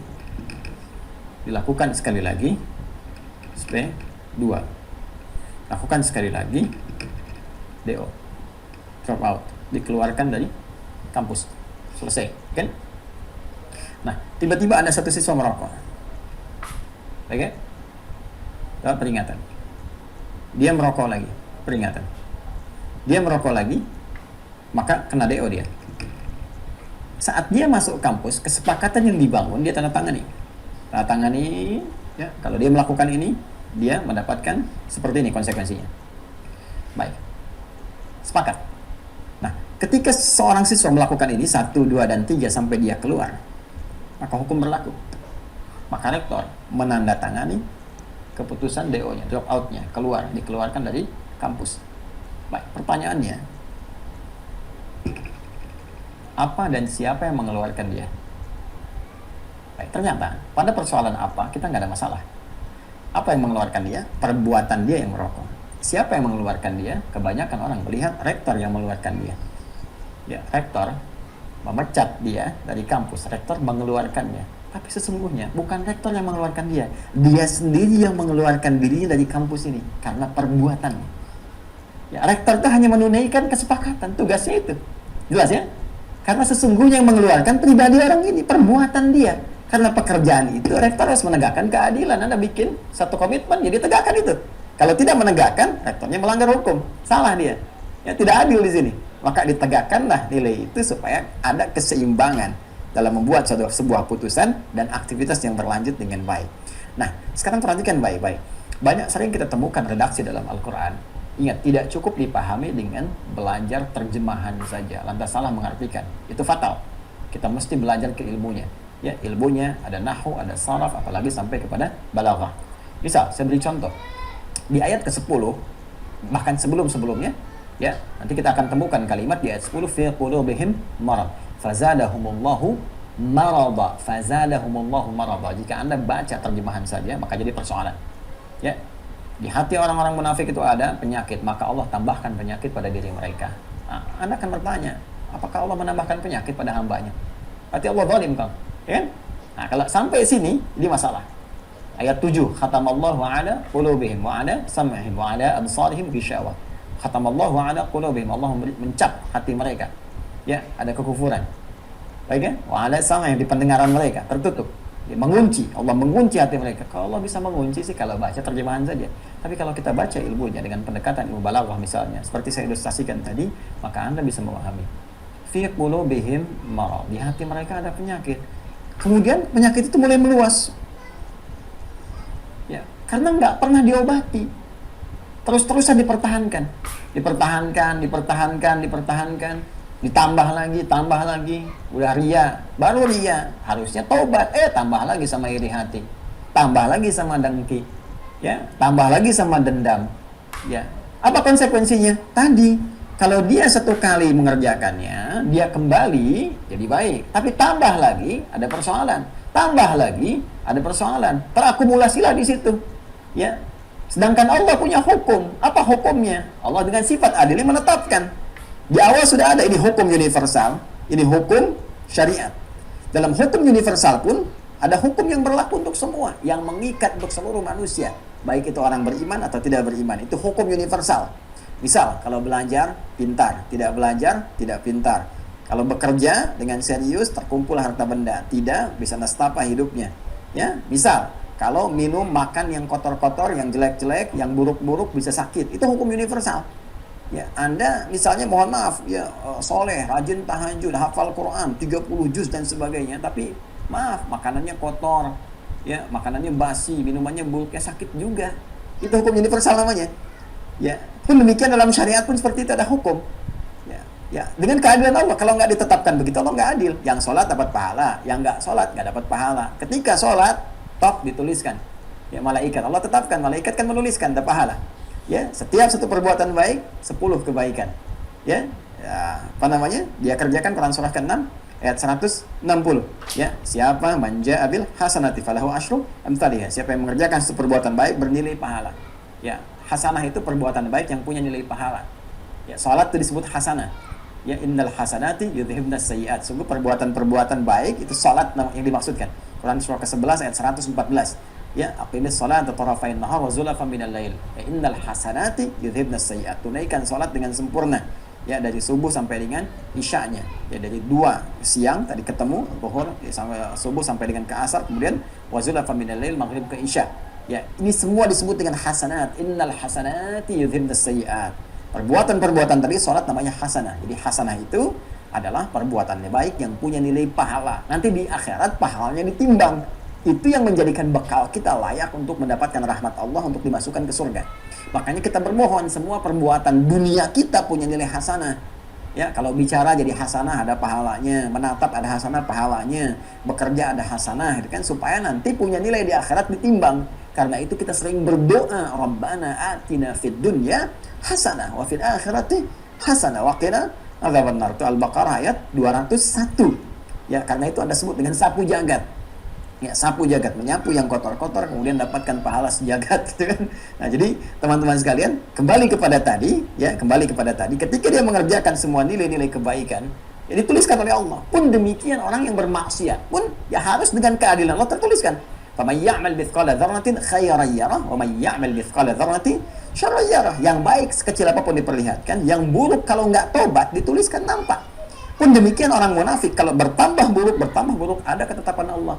Ya ini bertambah, Allah harus tetapkan karena dengan perbuatan dia. Kalau dia mau taubat, ditutup oleh Allah, dihapuskan. Tapi karena dia nggak mau taubat, ya hukum Allah berlaku, ditetapkanlah karena perbuatan dia sendiri. Persis. Fazadahumullahu marah. Jelas ya? Jadi bukan Allah yang sengaja tambahkan begitu. Allah nggak menzalimi hambanya. Wallahu ya bidzallami lil abid. Allah nggak mungkin berbuat zalim kepada hambanya. Tapi perbuatan dia yang menjadikan kemudian Allah berbuat adil dengan menetapkan ini kamu terakumulasi keburukannya.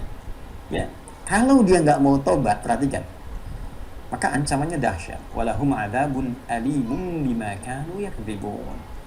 Ya, mereka diancam dengan siksa yang pedih. Jadi teman-teman tuh ada azim, ada alim, itu beda ya. Ada azim, ini ya. Ada alim, ini beda. Bukan alim ya, alim. Ingat ini hamzah ya. A. Hamzah. Ini ain. Tuh. Ya. Ada ain, ada hamzah. Kalau ain makhrajnya sama dengan ha. Ini ha. Hamzah sama dengan ha. Sini ya, paling bawah. Adnal halaq. Ya. Baik. Nah, kalau yang tanpa kepala begini, ini alif ya. Alif. Tapi sering dipinjam dulu oleh hamzah untuk menunjukkan simbol hurufnya ya. Makanya kita sebut pertamanya alif, ba, ta, sa, ya, hijaiyah. Ini asalnya sebetulnya alif ya, tapi dipinjam oleh hamzah sehingga majaz saja. Asalnya ini untuk menunjuk kepada alif karena dulu orang Arab belum menemukan simbol untuk hamzah sampai tiba Khalil bin Ahmad Al-Farahidi yang menemukan. Ketika dicek, Khalil itu luar biasa. Beliau yang menemukan ilmu arud, ahli pakar bahasa, sampai kitab itu banyak sekali. Ketika beliau mencari di mana huruf-huruf itu keluar, ya makhraj itu tempat keluar, dicek satu-satu, ditemukan hamzah dekat dengan ha sama ha. Kemudian tempatnya dekat dengan ain, ya ain. Karena dekat dengan ain, maka dicarilah yang mirip dengan ain, diambil kepalanya begini, tapi perutnya dibuang. Kalau ain kan ada perutnya begini, ya kan? Maka perutnya dibuang, maka inilah muncul hamzah.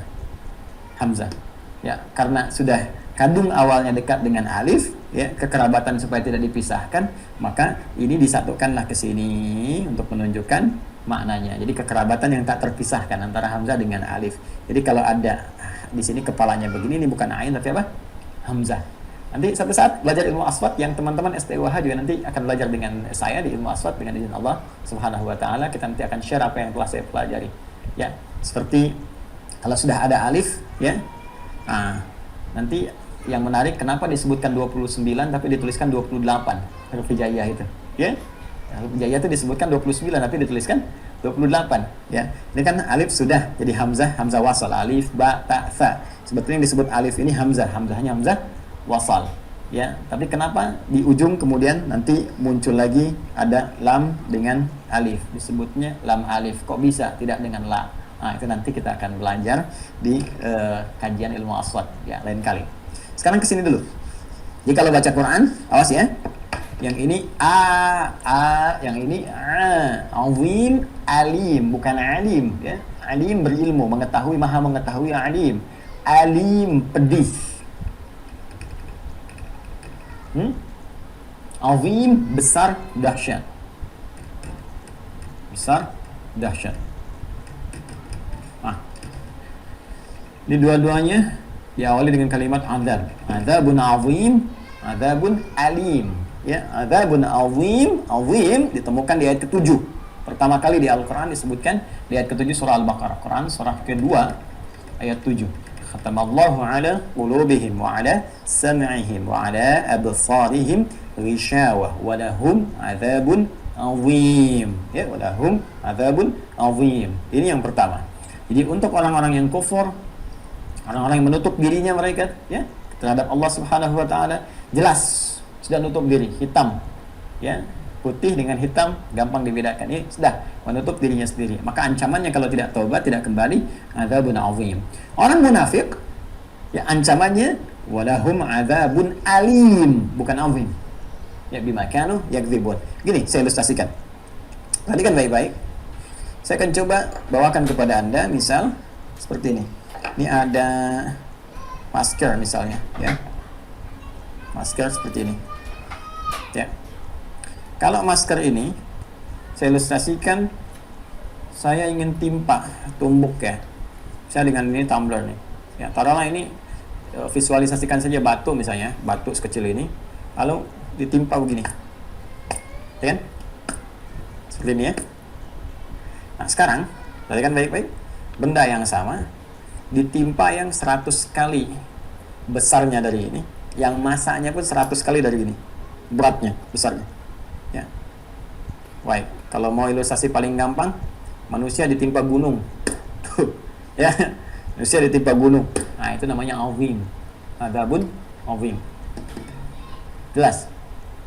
Ya, tapi kalau begini, maaf ya. Ini disobek-sobek dulu nih. Disobek-sobek dulu, sobek-sobek dulu, sobek-sobek dulu, sobek-sobek dulu, sobek-sobek sampai hancur, baru ditimpa. Tak. Ya, coba kalau teman-teman ke dapur masak, ya, ibu yang akhwat sedang masak, iris-iris misalnya kan, iris-iris tomatnya, iris-iris bawangnya, pernah bikin cabai, ya kan? Iris-iris baru diulek kan? Itu alim namanya. Ini kalau tomatnya langsung digini, dang, azim. Ya, kalau ayah ikhwan lihat sedang ibu bikin sambal, tomatnya langsung di sini, bapaknya langsung komen, mama, walahum adzabun azim. Adzabun azim. Tapi kalau diiris-iris dulu, baru di tak, adzabun alim. Orang munafik, ancaman siksanya bukan langsung diberikan, tapi diiris dulu supaya merasakan kepedihannya. Ya. Kenapa? Yang ini sudah jelas ingkarnya. Dari awal sudah mendeklarasikan dirinya, saya ingkar kok, saya menutup diri. Jelas. Tapi yang ini mengaku iman, ini masalahnya. Dia mengaku iman, ya, cuma membahayakan orang beriman. Dan nggak kelihatan seperti orang beriman sholat, seperti orang beriman berpakaian seperti itu. Cuma di balik semua penampilannya itu ternyata ada rencana-rencana yang sangat buruk yang membahayakan orang beriman dan mencoba menipu Allah Subhanahu wa taala. Karena itu siksanya itu dibedakan oleh Allah dengan siksa dengan orang yang sekedar ingkar saja. Walaupun nanti tempatnya bisa jadi sama-sama di neraka Jahannam. Ya, itu ditemukan di Quran surah keempat di ayat yang 140. Paling kiri sebelah bawah di mushaf standar. Ya, wa qad nazzala 'alaikum fil kitabi an idza sami'tum ayatillahi yukfaru biha wa yustahza'u biha fala taq'udu ma'ahum hatta yakhudu fi haditsin ghairi innakum idzan mithluhum innallaha jami'ul munafiqina wal kafirina fi jahannam jami'a. Sungguh Allah akan mengumpulkan orang munafik dan orang-orang yang kafir, orang ingkar di neraka Jahannam semuanya. Cuma sama-sama di neraka Jahannam, cuma kualitas siksaannya berbeda. Semoga kita tidak termasuk di dalam waliyadzubillah. Kita berlindung kepada Allah Subhanahu wa taala. Dan jangan dianggap ringan karena semua kita niscaya ya sudah pasti akan wafat, akan meninggal. Jadi kalau ingat-ingatlah akhirat, pasti kita akan ada perubahan-perubahan dalam hidup kita. Ini poinnya. Ya, kenapa kemudian ya dia mendapatkan ancaman seperti ini? Bima kanu yakdzibun. Ya, yakdzibun. Ya karena mereka biasa dusta. Mencoba berdusta. Ya, kalau orang kafir ya jujur dalam kekafirannya. Jujur dalam kekafirannya. Ya terbuka memang. Dia katakan dia sendiri kafir. Dia katakan dia sendiri ingkar. Jadi jelas jujur dengan kekafirannya. Ini tidak, dia berdusta dengan kemunafikannya. Itu poinnya. Kalau ditanya kenapa orang kafir beda dengan orang munafik siksaannya, jawabannya sederhana. Karena orang kafir jujur dengan kekafirannya, sementara orang munafik dia berdusta dengan sifat munafiknya. Nah, bikin status, ya. Nah, ini paling berbahaya, kita tinggalkan. Bahkan nanti ada yukadzibun, ya, dalam riwayat Qalun Warsh dari Imam Nafi' itu dibaca yukadzibun karena sering terbiasa berdusta, ya, dusta dengan sholatnya, pura-pura sholat padahal motifnya yang lain, dusta dengan pakaiannya, pura-pura berpeci, pura-pura berkerudung, ya, pura-pura baca Quran, pura-pura haji, ya, padahal dusta dengan itu semua, pura-pura umrah, dusta dengan itu semua. Jadi kalau hati-hati kalau agama sudah digunakan sebagai etalase dunia, ya, tampilan-tampilan fata morgana yang tidak jelas, maka ancaman yang muncul dari Allah seperti ini. Saya ingatkan jangan potong video saya, ya, untuk ditempelkan pada hal-hal tertentu atau fenomena-fenomena yang muncul, karena yang saya maksudkan bukan itu. Hati-hati, yang saya maksudkan adalah ajaran umum yang harus kita berhati-hati. Ini penting saya ingatkan karena sekarang sangat mudah sekali, ya, orang memotong-motong sesuatu dan sebagainya sehingga menghadirkan persepsi yang berbeda, dan itu salahnya fatal. Ya, saya ingatkan salahnya bisa fatal. Baik, ini poinnya teman-teman sekalian. Ada yang ingin saya tegaskan di ayat ke-9. Ini cukup menarik untuk kita kaji. Sifat orang munafik yang mencoba mengelabui Allah itu dan segelintir orang-orang beriman, ya, mereka ditampilkan oleh Allah dengan redaksi khada'a yukhadi'u. Kemudian ditutup di akhirnya dengan wa ma yash'urun. Ya, kita baca kembali Al-Baqarah di ayat ke-9. Yukhadi'unallaha, yukhadi'unallaha, ya, ulangi, yukhadi'unallaha, ada walladzina amanu wa ma yakhda'una illa anfusahum wa ma yash'urun. Perhatikan baik-baik.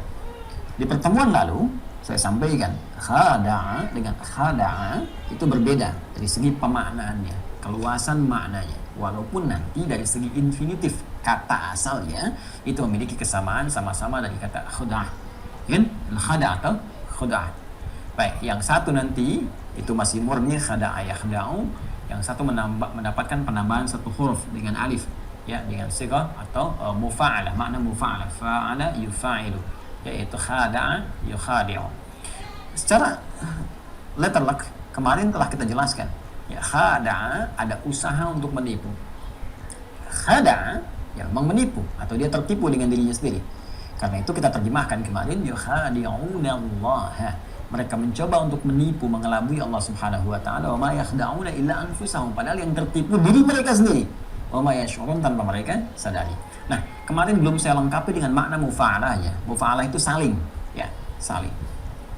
Karena sebab akibat, ya, karena sebab akibat, karena sebabnya si A begini, si B menjadi begitu. Perhatikan baik-baik teman-teman supaya lebih mudah untuk dipahami. Bismillah.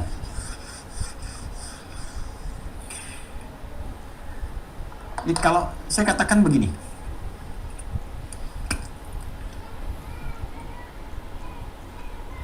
ada di ilmu saraf, ya, di saraf itu tentang perubahan kata, ya, ya, fa'ala, ya, dapat penambahan satu huruf, yaitu ini alif, ya, aliful mufa'alah, tambahan alif. Jadi kalau di formulasi ilmu saraf itu supaya semua mudah derivasi diketahui, maka punya timbangan wazan formulasi yaitu fa, ain dan lam begini. Nanti ada fa'ala yaf'ilu, fa'ala yaf'ulu, fa'ala yaf'alu. Nanti ini kata dasarnya. Ditimbang di sini untuk memudahkan. Misal nanti jalasa misalnya kan duduk atau berpindah ke posisi tinggi. Jalasa. Itu dilihat timbangannya di sini untuk menentukan derivasi. Misalnya fa'ala yaf'ilu, maka di sini jalasa yajlisu, ya, fa'ala yaf'ilu fa'alan, jalasa yajlisu jalsan wa jilsatan fa huwa jalisun, maka majlis, ya. Nanti setiap perubahan Anda kalau hafal satu aja ini, satu kosakata verb dalam bahasa Arab itu sama dengan setidaknya kurang lebih hafal 12.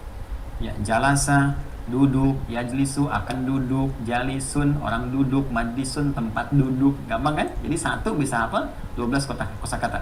Tapi jangan dicampur aduk, jangan dicampur-campur bahasa Arab dengan bahasa Inggris. Jelas saya bisu jelas misalnya kan, nah itu nggak nyambung, ya, nggak nyambung.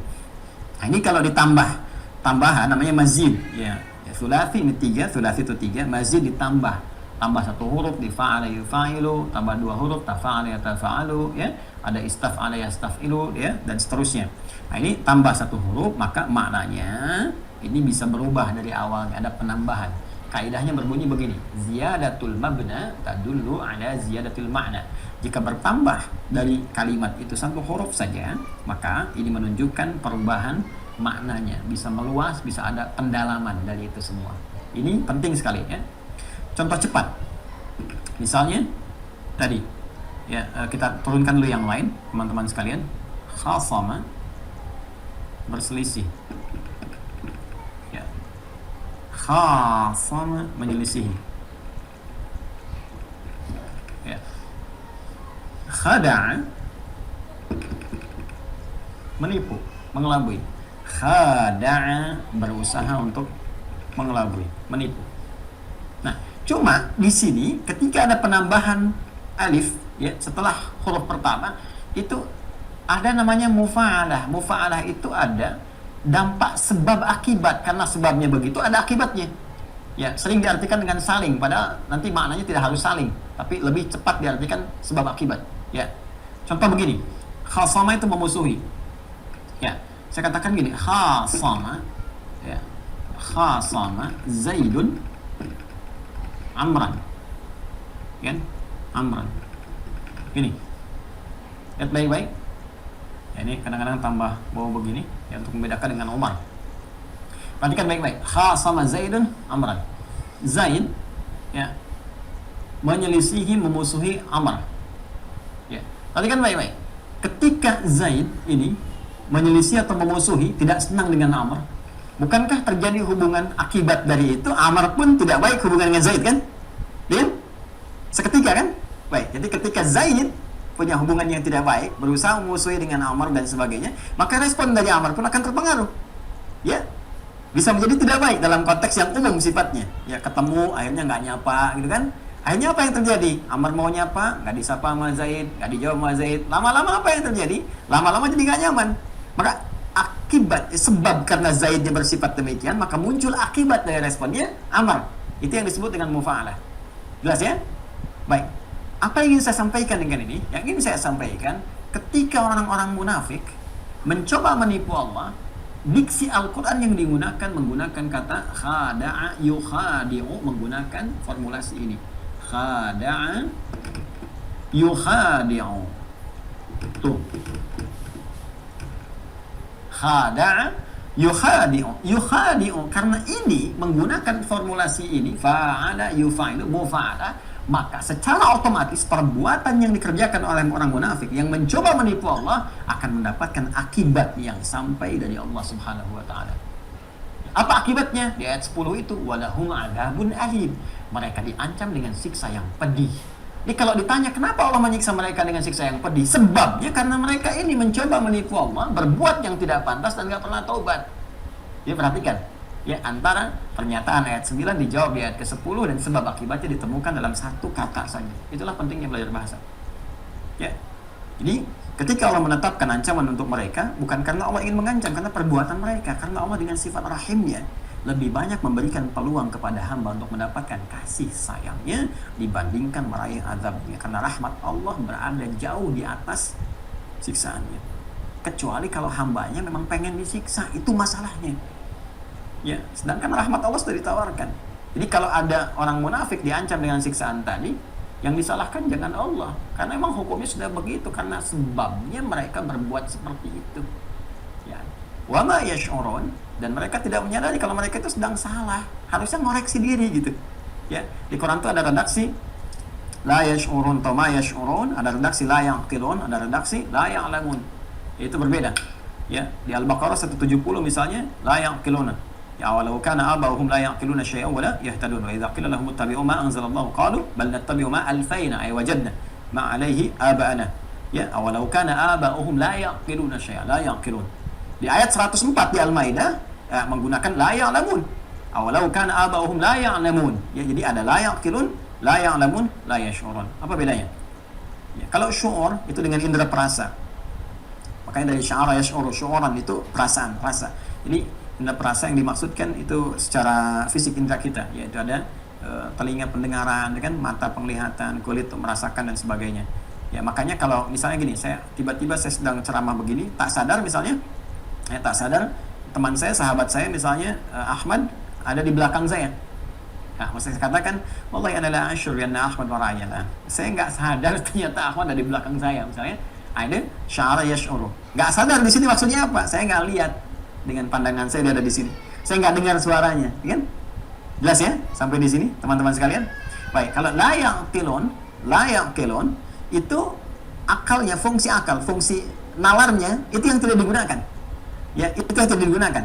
Jadi dia bisa melihat, dia mendengar, tapi informasi yang sampai lewat pendengaran, karena pendengaran sumber informasi, dan lewat penglihatan ini juga sumber informasi, ya tidak mampu dicerna oleh akalnya dengan baik.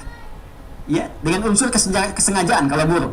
Ya, kalau tidak sengaja itu lemah akal namanya, ya. Tapi sengaja dibelokkan, sengaja dialihkan pada yang buruk. Ya, belajar ilmu hukum, alih-alih dia kan mendengar, banyak melihat, banyak baca, alih-alih digunakan pada yang baik, ternyata digunakan pada yang buruk. Maka ini redaksi Qur'annya menggunakan kalimat la yaqilun atau afala taqilun. Al-Baqarah 44 ayat ke-44, surah kedua ayat ke-44.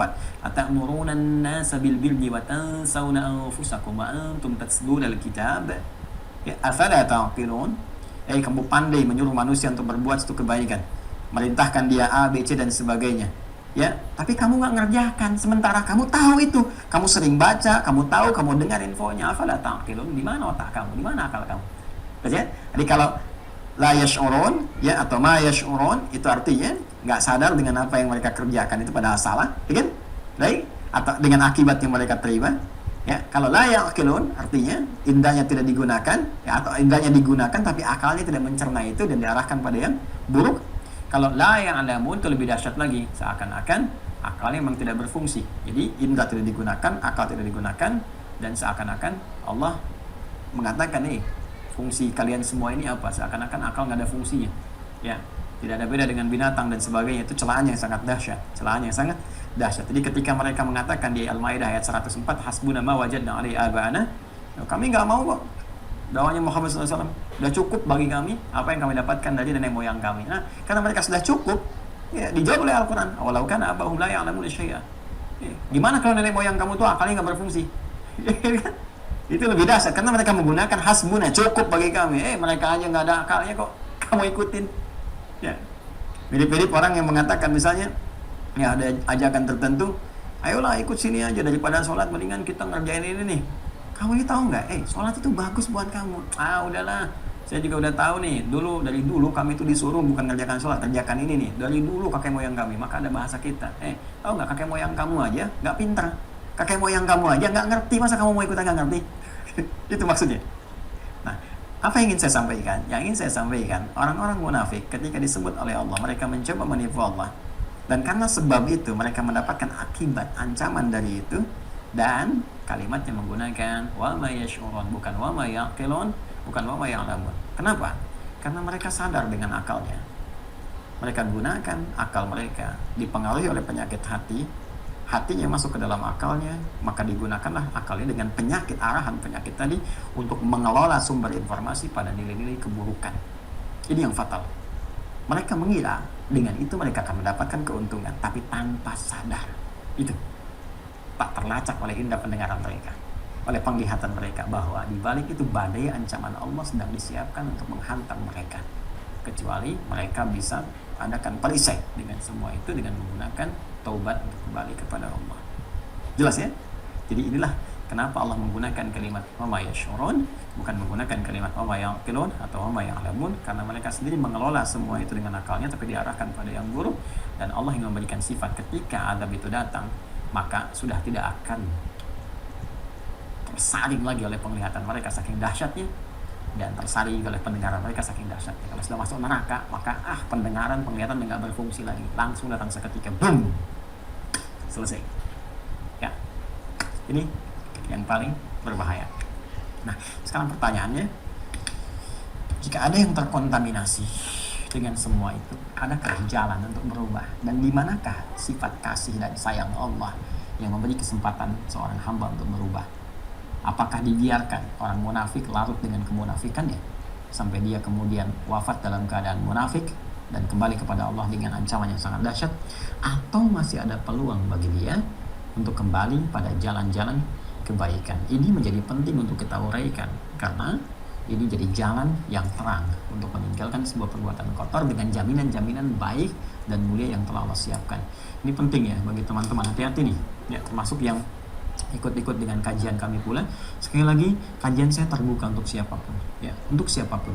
Bagi orang yang alhamdulillah merasa diri berhisab muhasabah dalam keadaan baik, atau orang yang merasa ingin berubah jadi baik, siapapun punya hak untuk melihat ya, termasuk bagi teman-teman yang memang ditugaskan untuk mengamati kajian saya misalnya ya, baik orang menyebutnya buzzer atau yang lain, saya senang Anda hadir di sini, nggak ada masalah bagi saya ya. Yang penting Anda punya manfaat di sini, dapat informasi, mungkin di satu titik dalam kehidupan ada getaran dalam jiwa, bisa berubah jadi lebih baik, dan saya sangat berbahagia dengan itu semua. Karena dunia dengan cara baik pun bisa kita cari, dan keadilan Allah menjadikan rezeki akan dibagi sepanjang kita mau berikhtiar. Tapi wafat itu pasti, kematian itu pasti, kita akan kembali kepada Allah Subhanahu wa taala. Jadi jangan khawatir dengan dunia, khawatirlah dengan akhirat kita ya. Fakir akhirat maka selamanya akan fakir. Dunia merasa nestapa, selesai kehidupan dunia, maka selesai semua arahan dan rasa nestapa yang dirasakan itu. Mari kita mengoreksi diri, mari kita menanamkan nilai-nilai kebaikan, dan insya Allah dengan itu Allah berikan hidayah kepada kita. Jawaban dari apa yang disampaikan tadi, apakah ada jalan untuk kembali menjadi baik, kemudian bagaimana cara berinteraksi dengan orang-orang yang diduga dia terkontaminasi dengan sifat munafik, insya Allah kita akan teruskan di pertemuan yang akan datang kepada kajian surah Al-Baqarah di ayat 11 dan seterusnya, dan disitulah solusinya insya Allah ya, sedikit-sedikit tapi insya Allah bermanfaat ya. Nanti di pertemuan yang akan datang saya coba variasikan dengan membawa kitab yang lain juga satu-satu ya. Sekarang misalnya tafsir Al-Quran Al-Azim karya Ibnu Katsir rahimahullah, Imam Ibnu Katsir. Nanti kita misalnya lihat At-Tabari bagaimana, Ruhul Ma'aninya Al-Alusi bagaimana ya, Mafatihul Ghaibnya Ar-Razi bagaimana ya, atau Tahrir Tanwir bagaimana, kemudian juga nanti Imam Sya'rawi, As-Sa'di dan sebagainya, supaya kita ada komprehensivitas dalam bahasan. Mohon izin teman-teman sebelum menutup kajian kita, informasi yang ingin saya sampaikan. Pertama ya, untuk teman-teman yang tergabung di STUAH, Sekolah Terbuka Usahakan Al-Quran Hafal, izinkan saya menyampaikan ucapan kebahagiaan, selamat bahwa saya mendapat informasi dari penanggung jawab di ILC Aptesi Learning Center yang membawahi program STUAH bahwa semangat untuk murajaah setoran itu begitu tinggi ya, sampai ada di atas 7.000 setoran itu masuk ya, Masya Allah, sudah 1.600 sekian orang setoran. Saya sangat berbahagia sekali. Mudah-mudahan istiqamah ya, semuanya istiqamah dan bisa dijaga oleh Allah Subhanahu wa taala. Tinggalkan perbuatan maksiat supaya lebih mudah mendapatkan hafalan Qurannya. Yang kedua, insya Allah dalam waktu dekat ini kita akan ada murajaah dengan saya langsung ya. Nanti siap-siap teman-teman kalau tiba-tiba nanti ada telepon dari admin atau dibuat janji tertentu dan atau umum terbuka, Anda bisa dengan kami. Kita akan murajaah di juz ke-30 untuk persiapan masuk juz pertama, kedua, ketiga dan seterusnya. Kemudian insya Allah dalam waktu dekat juga saya akan memulai untuk pelajaran ilmu aswatnya. Ini pengantar nanti kepada tajwid, karena dimulai dari aswat dulu, dari bunyi dulu, bunyi munculnya dari mana, kemudian keluar dari situ suara, sifatnya bagaimana, keluar huruf-huruf. Huruf-huruf ini kalau sudah tahu tempatnya di mana, benar mengucapkannya, tinggal dibawa ke ilmu tajwid. Kalau sudah tajwid nanti panjangnya, pendeknya, tipisnya, tebalnya dan sebagainya, supaya nanti bisa lebih baik lagi bacaan Al-Qur'annya. Kemudian berita baik kami sampaikan insya Allah bagi teman-teman yang juga saya lihat ada waiting list ya, masih ada di atas 1.000 tadi dapat laporan dari staf kami. Nggak ada masalah insya Allah, kita sedang berusaha meningkatkan kembali. Jadi teman-teman juga nanti yang mau terlibat kita akan undangkan kembali, kita siapkan lagi ya 5.000 kembali, supaya nanti teman-teman juga tidak perlu merasa khawatir ya, akan bergabung. Insya Allah kita terus buka supaya punya kesempatan yang sama ya, insya Allah. Dan dalam waktu dekat ini saya akan coba arahkan ke dunia pendidikan, ke anak-anak yang sekolah ya, di sekolah-sekolah, di kampus-kampus. Saya menginginkan teman-teman juga lebih dekat dengan Al-Quran, dan Anda selalu punya kesempatan. Kita nanti akan coba siapkan pelan-pelan ya, mudah-mudahan Allah berikan taufik, kemudahan, kesempatan dan kelancaran untuk kita semuanya. Saya kira itu yang saya sampaikan untuk kesempatan kali ini. Insya Allah berjumpa di lain kesempatan. Semoga Allah muliakan. Allahumma taqabbal minna innaka antas sami'ul alim wa tub 'alaina innaka antat tawwabur rahim.